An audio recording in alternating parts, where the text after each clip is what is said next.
Hello friends, आप सभी का स्वागत है। आज हम लोग जानेंगे बहुबुद्धि सिद्धांत के बारे में जो कि हावर्ड गार्डनर ने दिया था, यानी कि मल्टीपल इंटेलिजेंस थ्योरी के बारे में आज पढ़ने वाले हैं। दोस्तों, आपको बता दें कि ये जो टॉपिक है ये काफ़ी इम्पोर्टेंट है और हर बार इससे एग्ज़ाम में क्वेश्चन आता है।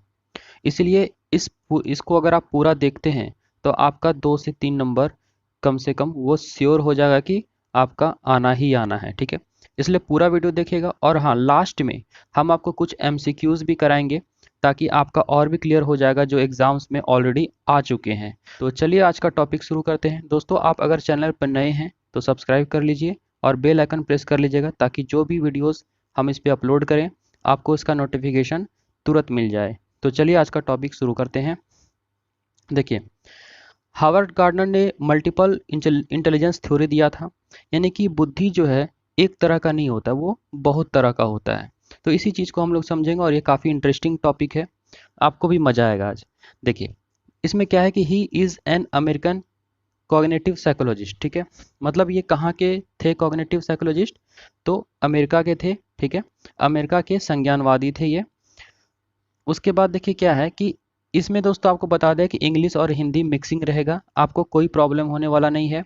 हम आपको एक एक करके फुल्ली एक्सप्लेन यहाँ पे करेंगे। ठीक है, अब देखिए, अबाउट मल्टीपल इंटेलिजेंस थ्योरी यानी बहुबुद्धि सिद्धांत जो है, he first talked in his book frames of mind. तो यहाँ पे देखिए एक क्वेश्चन बन सकता है कि इन्होंने जो मल्टीपल इंटेलिजेंस थ्योरी दिया था वो किस में दिया था?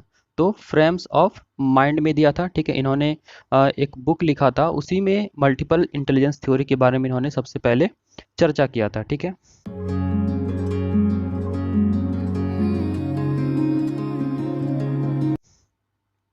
अब देखिए आगे क्या है कि he was influenced by Jean पियाजे, एरिक्सन एंड जीरोम ब्रूनर। ठीक है, ये किससे किनसे प्रभावित थे? तो जीन पियाजे से प्रभावित थे। ठीक है, एरिक्सन से प्रभावित थे और जीरोम ब्रूनर से प्रभावित थे। ठीक है, अब आगे पॉइंट देखते हैं।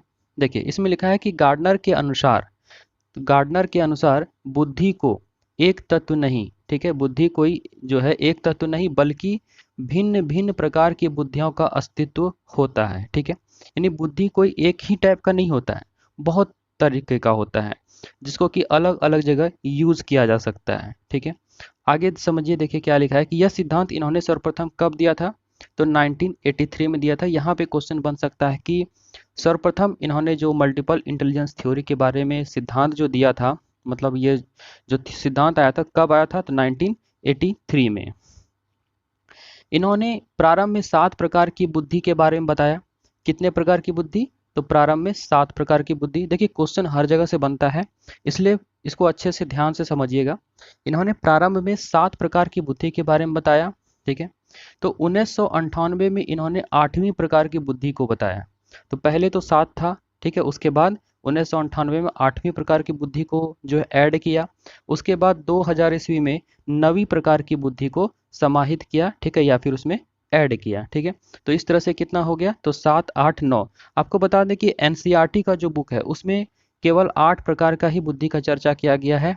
तो आपको अगर एग्जाम में क्वेश्चन आता है कि हावर्ड गार्डनर ने जो बहुबुद्धि का सिद्धांत दिया था वो कितने प्रकार के हैं, तो चूंकि जब तक अभी एनसीईआरटी का सिलेबस अपडेट नहीं होता है तो आप उसका आंसर 8 ही लगाओगे। ऐसे टोटल अभी तक 9 है। ठीक है, तो आपको 8 ही लगाना है, इसलिए क्योंकि आप इस पे चैलेंज कर सकते हो कल दिन की आप आंसर कोई भी करोगे तो एनसीईआरटी के अकॉर्डिंग करोगे, तो आपका चैलेंज करने का एक बेस बनता है। ठीक है, तो आपको आंसर 8 ही करना है। आगे देखिए क्या है कि इनके अनुसार वह बच्चा जो आसानी से पहाड़ा याद कर सकता है जरूरी नहीं कि दूसरे बच्चे से अधिक प्रतिभाशाली हो। ठीक है, जिसे पहाड़ा याद करने में कठिनाई होती है, हो सकता है कि दूसरा बच्चा किसी दूसरे तरह की बुद्धि में अधिक बुद्धिमान हो। इनकी सूची अस्थायी है। तो यहाँ पे समझिए क्या है कि यह जरूरी नहीं है कि जो बच्चा आसानी से पहाड़ा याद कर लेता है, ठीक है, तो वह दूसरे बच्चे से क्या हो तो अधिक प्रतिभाशाली हो गया, ऐसा कोई भी बात नहीं होता है। ठीक है, आपको पता है कि जो बच्चा अगर अच्छा गा सकता है तो ऐसा जरूरी नहीं कि वो अच्छा खेल भी सकता है। ठीक है, तो उसी तरह से है कि कोई अगर अच्छा खेल सकता है तो कोई अच्छा गा नहीं सकता। मतलब क्या है कि ये बुद्धि के अकॉर्डिंग क्या है, उसी को कैटेगराइज किया गया है, उसी को क्लासीफाई किया गया है। तो सभी बच्चे में कुछ ना कुछ स्पेशल चीज़ें होती हैं, इसलिए सभी बच्चा क्या है, यूनिक होता है। तो सभी में बुद्धि का प्रकार अलग है, किसी में एक प्रकार की बुद्धि जो है सबसे टॉप पे होती है। ठीक है, अगर इसका आप लोग ग्राफ देखेंगे तो इस तरह से होता है, मतलब एक बुद्धि जो है हमेशा टॉप पे रहेगा। तो जिस चीज़ में जो बुद्धि टॉप पे रहेगा उसमें वो ज़्यादा इंटेलिजेंट होगा, उसमें उस चीज़ की योग्यता जो है सबसे अधिक होगी। ठीक है, और बाकी जो है बुद्धि इसी तरह से क्रम में होता है, कोई बुद्धि सबसे कम होगा तो कोई बीच पे होगा, तो इस तरह से बुद्धि का क्रम भी होता है। ठीक है, अब देखिए, और यहाँ पे देखिए लिखा है इनकी सूची क्या है, तो अस्थाई है। मतलब ये हुआ कि इसमें और भी प्रकार की बुद्धि हो सकता है फ्यूचर में ऐड हो। ठीक है, इसलिए इनकी सूची क्या है, तो अस्थाई है। जैसे सबसे पहले दिया था 7 प्रकार की बुद्धि, फिर 8वां जुड़ा, फिर 9वां जुड़ा, हो सकता है कि इसके बाद 10 भी आ जाए। तो इसलिए इनकी सूची क्या है, अस्थाई है। इस पर हमेशा जो है उनका खोज चलता रहता है। ठीक है, चल रहा है। तो अभी ये जो मनोवैज्ञानिक हैं ये अभी प्रेजेंट में हैं। ठीक है, तो चलिए अब आगे समझते हैं बुद्धि के प्रकार। अब यहाँ से आ गया मेन टॉपिक, हमारा बुद्धि के कितने प्रकार हैं। बहुत इंटरेस्टिंग टॉपिक है, आपको मजा आएगा पढ़ के, आपको भी पता चला कि बुद्धि के इतने प्रकार भी होते हैं। ठीक है, देखिए यहाँ पे क्या है, बुद्धि के प्रकार। तो बुद्धि के कुल 9 प्रकार हैं जो निम्नलिखित है, लेकिन अकॉर्डिंग टू एनसीईआरटी जो है बुद्धि का 8 ही प्रकार है। ठीक है, तो आप लोग आंसर 8 ही लगाइएगा। अगर ऐसा पूछा जाता है कि हावर्ड गार्डनर के अनुसार बहुबुद्धि जो है वो कितने प्रकार के हैं, तो 9 प्रकार के हैं। ठीक है, चलिए आगे देखिए क्या है कि पहला जो है लिंग्विस्टिक वर्बल, यानी कि भाषागत बुद्धि। तो यहाँ पे समझिए लिंग्विस्टिक वर्बल भाषागत बुद्धि। तो भाषागत बुद्धि यहाँ पे क्या यूज किया गया है, भाषा यानी क्या हुआ, जिनमें भाषा भाषा से रिगार्डिंग जो भी स्पेशल क्वालिटी होता है, ठीक है, तो वो भाषागत बुद्धि के अंतर्गत आता है। जिनमें इस प्रकार की बुद्धि होती है उनकी भाषा पर अच्छी पकड़ होती है। ठीक है, और होती है उन्हें अपने विचारों को प्रकट करने तथा दूसरे के विचारों को समझने एवं भाषा उपयोग करने की क्षमता अधिक होती है। मतलब इस प्रकार की बुद्धि जिसमें होगी उन्हें कम्युनिकेशन में प्रॉब्लम नहीं होता, वो अच्छे से कम्युनिकेट कर सकता है, किसी को इम्प्रेस कर सकता है, किसी को मोटिवेट कर सकता है। ठीक है, तो जिनमें लिंग्विस्टिक वर्बल यानी कि भाषागत बुद्धि जो है अधिक होगा, उन इस तरह की योग्यता अधिक होगी, तो वो ज़्यादा अच्छे से किसी से कम्युनिकेट कर पाएंगे, किसी को मोटिवेट कर पाएंगे। ठीक है, तो इसमें कौन कौन से आते हैं, तो राइटर हो जाते हैं, पोएट हो जाते हैं और एडवोकेट हो जाते हैं। ठीक है, तो इनमें क्या होता है, जो राइटर पोएट और एडवोकेट होते हैं इनमें लिंग्विस्टिक वर्बल यानी कि भाषागत बुद्धि जो है बहुत ही अच्छा होता है। ठीक है, अब अगला देखिए क्या है, सेकेंड लॉजिकल मैथमेटिकल इंटेलिजेंस यानी कि तार्किक गणितीय बुद्धि। तो तार्किक गणितीय बुद्धि क्या है, जिनमें इस प्रकार की बुद्धि अच्छी होती है वह तार्किक तथा आलोचनात्मक चिंतन कर सकते हैं, अमूर्त तर्कना कर सकते हैं, न्यूमेरिकल पैटर्न्स और कैलकुलेशंस अच्छी तरह कर सकते हैं। ठीक है, अब यहाँ पे समझिए क्या कहता है कि जिनमें इस प्रकार की बुद्धि अच्छी होगी वह क्या करेगा, तो तार्किक यानी कि लॉजिक वो अच्छा लगा पाएगा। ठीक है, आलोचना मैंने किसी भी चीज़ पे आलोचना वो कर सकता है, आलोचनात्मक चिंतन कर सकता है, अमूर्त तर्कना कर सकता है। ठीक है, अमूर्त तर्कना यानी कि काल्पनिक चिंतन वो कर पाएगा। ठीक है, तर्क वितर्क कर पाएगा, जिस चीज़ का फिजिकल एग्जिस्टेंस नहीं है उस चीज़ के बारे में भी वो अच्छे तरीके से सोच पाएगा। ठीक है, आगे लिखा है कि न्यूमेरिकल पैटर्न्स और कैलकुलेशंस अच्छी तरह कर सकता है। ठीक है, तो जो भी मैथमेटिकल प्रॉब्लम्स वगैरह होता है उसको भी वो अच्छे तरीके से कर पाएगा। कौन, तो जिसका भी लॉजिकल मैथमेटिकल इंटेलिजेंस अच्छा होगा यानी कि तार्किक गणितीय बुद्धि अच्छा होगा। ठीक है, अब देखिए ऐसे बच्चे क्या होते हैं, या इस प्रकार की जिनमें बुद्धि अधिक होती है वो क्या बनते हैं, तो बैंकर्स, अकाउंटेंट्स, साइंटिस्ट, ठीक है, स्टैटिशियंस, मैथमेटिशियन, इंजीनियर्स, ईटीसी। तो यहाँ पे जितने भी हैं, तो आपको यहाँ पे क्वेश्चन ऐसे बन सकता है कि बैंकर्स जो होते हैं या फिर जो अकाउंटेंट्स होते हैं, ठीक है, तो उनमें किस प्रकार की बुद्धि अधिक होती है, तो लॉजिकल मैथमेटिकल इंटेलिजेंस। ठीक है, तो इस तरह से आप यहाँ पे आंसर करेंगे तो क्वेश्चन कहीं से भी उठ सकता है और हर बार क्वेश्चन इस पे आधारित आता रहता है। अब जानते हैं हम लोग थर्ड टाइप का। ठीक है, तो ये है स्पैटियल विजुअल इंटेलिजेंस। ठीक है, क्या है, तो स्पैटियल विजुअल इंटेलिजेंस यानी कि स्थानिक बुद्धि। तो देखिए इस पे क्वेश्चन आ चुका है, इस प्रकार की बुद्धि जिनमें अधिक पाई जाती है, ठीक है, इनमें जो है दृश्य बिंब प्रतिरूप, यहाँ पे थोड़ा प्रिंटिंग मिस्टेक है, ठीक है, दृश्य बिंब प्रतिरूप निर्माण, मानसिक बिंबों को बनाना, बिंब होता है इमेज, ठीक है, बिंबों को बनाना तथा उनका उपयोग करने एवं उसे मानसिक धरातल पर परिमार्जित करने की योग्यता होती है, ठीक है। मतलब इसमें जो है इमेजिनेशन करने की क्षमता ज़्यादा पाई जाती है, ठीक है, इमेजिन करके वो किसी चीज़ को बना सकते हैं।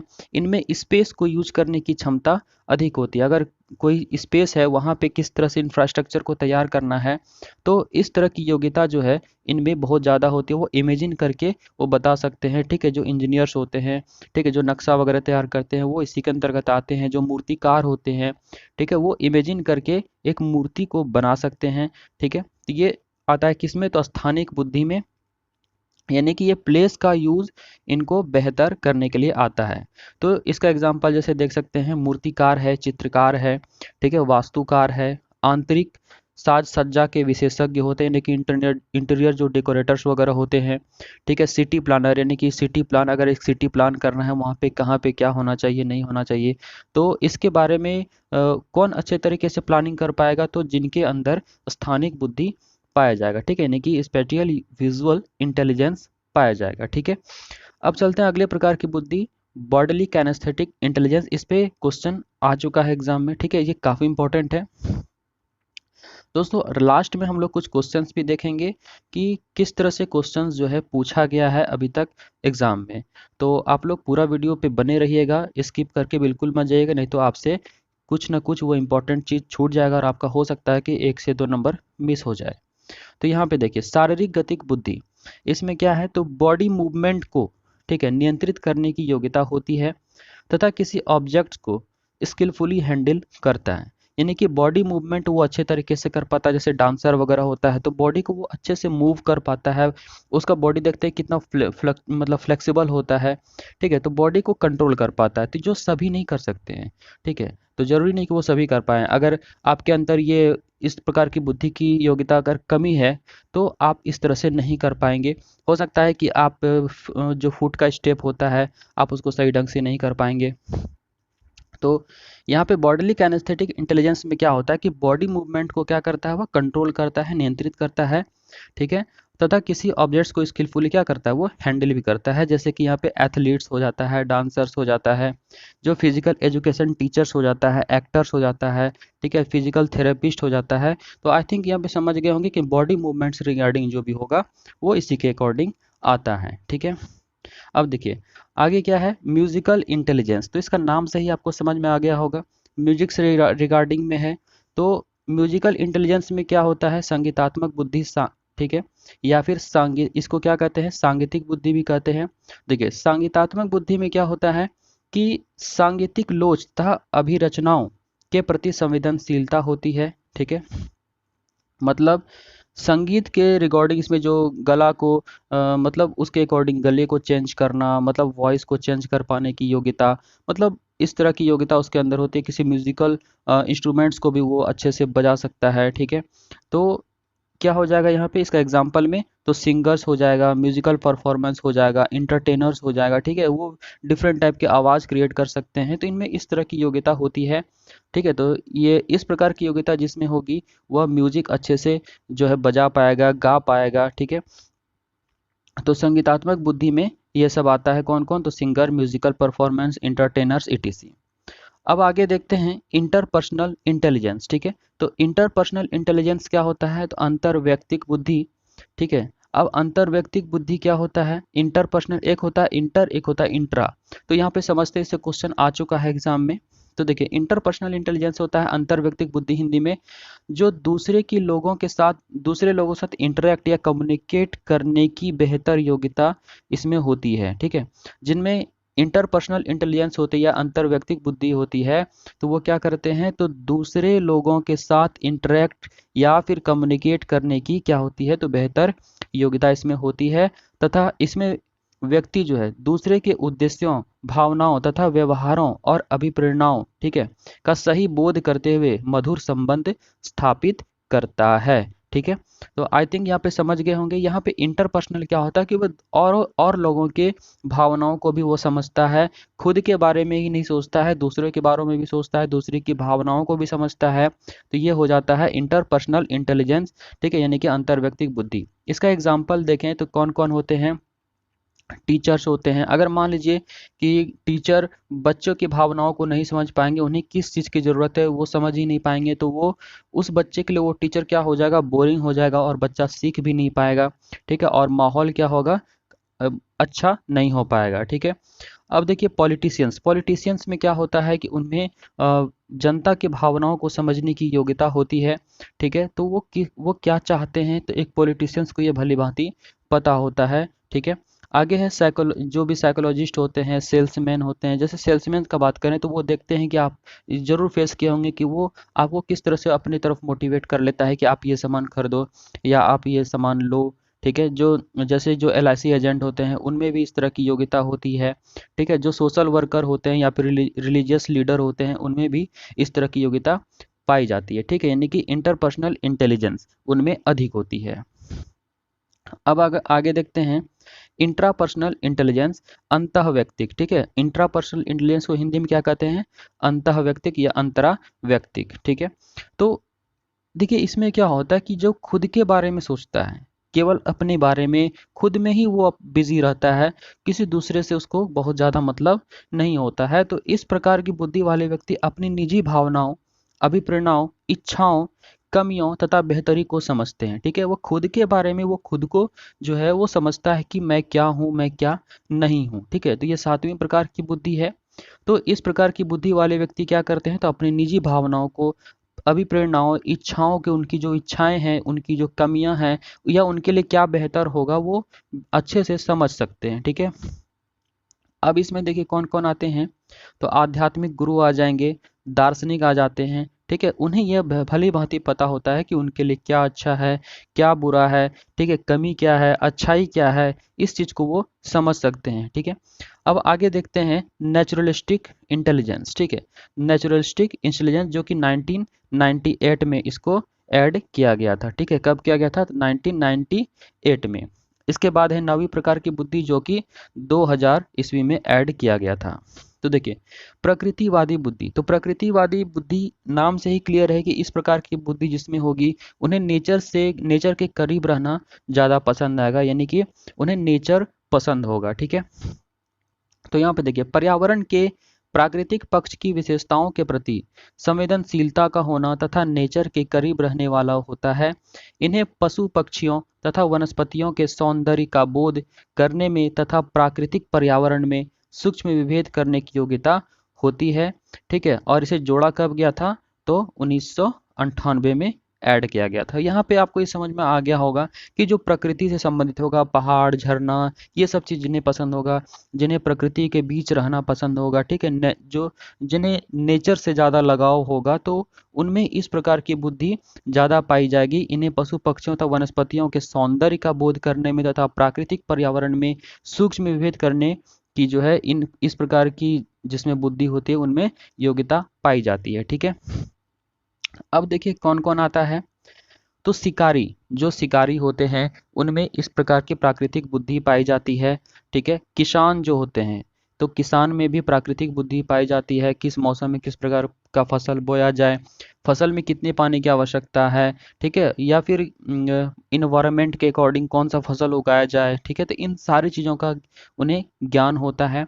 ठीक है, जो पर्यटक होते हैं जिन्हें प्रकृति से प्रेम होता है, ठीक है, वो पर्यटक उनमें इस प्रकार की बुद्धि ज़्यादा होती है, तभी वो एक अच्छे पर्यटक भी होते हैं। ठीक है, फिर पक्षी विज्ञानी हो गया, पहाड़ तथा जानवर आदि में रुचि रखने वाला व्यक्ति भी क्या होता है, इसमें प्राकृतिक बुद्धि अधिक पाई जाती है। आई होप कि यहाँ तक आपको अच्छे से समझ में आ गया होगा। दोस्तों एक बार आप लोग वीडियो को लाइक कर दीजिए जितने भी वॉच कर रहे हैं, और अगर चैनल पर नए हैं तो प्लीज़ सब्सक्राइब करके बेल आइकन प्रेस कर लीजिए। और दोस्तों आप लोगों के सपोर्ट चाहिए, आप लोग कम से कम एक ग्रुप में या फिर किसी फ्रेंड को आप लोग शेयर कीजिए, ताकि मैं खुद मोटिवेट हूँ, ताकि आपके लिए और अच्छे वीडियो ला पाऊँ। अब हम लोग पढ़ेंगे 9वीं प्रकार की बुद्धि, यानी कि एग्जिस्टेंशियलिस्टिक इंटेलिजेंस, अस्तित्ववादी बुद्धि। इसको कब ऐड किया गया था, तो 2000 में। ठीक है, तो 9वीं प्रकार की यह बुद्धि है। तो मानव अस्तित्व, जीवन मरण, ठीक है, ब्रह्मांड का अस्तित्व, मानव व्यवहार के रहस्यों का अध्ययन इसमें किया जाता है, या इसमें जो रुचि रखता है उसमें इस प्रकार की बुद्धि पाई जाती है जो कि अस्तित्व की खोज में रहता है। ठीक है, इसमें कौन कौन आते हैं? संत आ जाएंगे, जो शोधकर्ता यानी रिसर्चर होते हैं वो आएंगे, फिलोसफर आएंगे यानी कि दार्शनिक आएंगे। ठीक है, तो इस प्रकार की बुद्धि जिसमें होती है वो क्या होते हैं? वो जीवन मरण या फिर अपने अस्तित्व के बारे में, मैं कौन हूँ, ठीक है, मृत्यु क्यों क्यों होती है, तो इन सब चीज़ों के बारे में वो जानने को इच्छुक रहता है। जन्म क्यों होता है, ठीक है, मैं कौन हूँ, ये सब तो जनरली आपको पता है। ठीक है, तो अस्तित्ववादी बुद्धि ये इसी प्रकार की होती है। तो दोस्तों ये था आज का सेशन। आप लोग अगर चैनल पे नए हैं तो सब्सक्राइब जरूर कर लीजिएगा और लाइक कर दीजिएगा वीडियो को, और अपने फ्रेंड्स में एक शेयर एटलीस्ट जरूर कर दीजिएगा। तो चलिए मिलते हैं अगले वीडियो में। जय हिंद।